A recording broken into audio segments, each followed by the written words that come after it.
leeyahay xariga fu'aad nin oo xutari maayo dowladna xutari maayo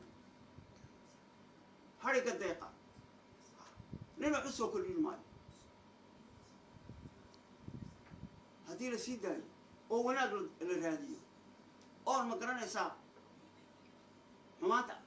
aan beri beerayna ama halkaa ka imanaysa aan ka hortagnoon maanta ina ku xalilo aabbayaashu intay joogaan mas-uuliintu intay joogaan alla xalilo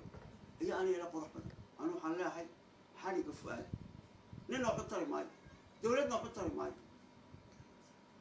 xariga deeqa nin oo soo kordhin maayo haddii la sii daayo oo wanaag la raadiyo oo ma garanaysaa xumaanta aan beri beerayna ama halkaa ka imanaysa aan ka hortagnoon maanta ina ku xalilo aabbayaashu intay joogaan mas-uuliintu intay joogaan alla xalilo iyo aniga ila qurux badan waxa weeyaan dee war aabba haddaan nahay waxa weeye dalkani mas-uuliyad baa naga saaran waxaa naga saaran wixii aan arkayna inaan ka hadallaan naga saaran maanta waxaan maanta jooga waxa weeyaan dee dhibaatadan maanta joogta runta kolka loo noqdo mas-uuliyadda koowaad xukuumaddaa leh waana la xallili kari lahaa wax alla wixii dhaca waa la xallilaa hidiya dhaqan baan lahayn sharci baan lahayn soomaali iyo cafar haddaan nahay hidiya dhaqan baan lahayn wax hadday dhacaan waa la isku tegi jiro waa la xallili jiro waxa weeye dee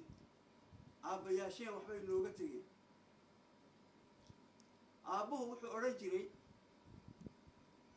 ninka raga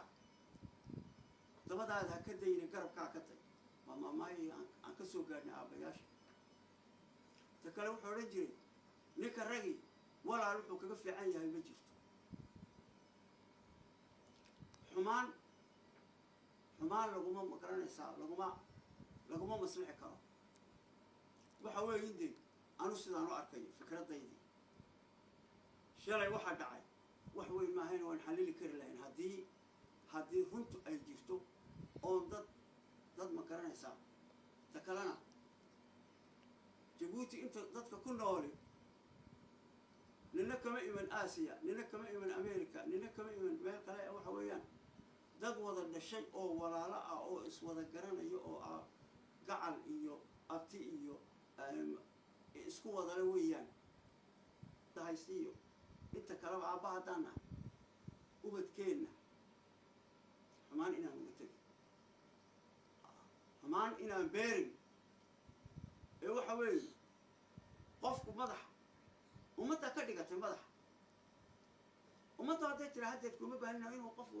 isla tago unbaa cimri baan joognaa inaan haddeed aabbayaashu inay ubadkeenni aan waxu biribaarayno oon uga tagno oon gacanta kaga ridna weeyaan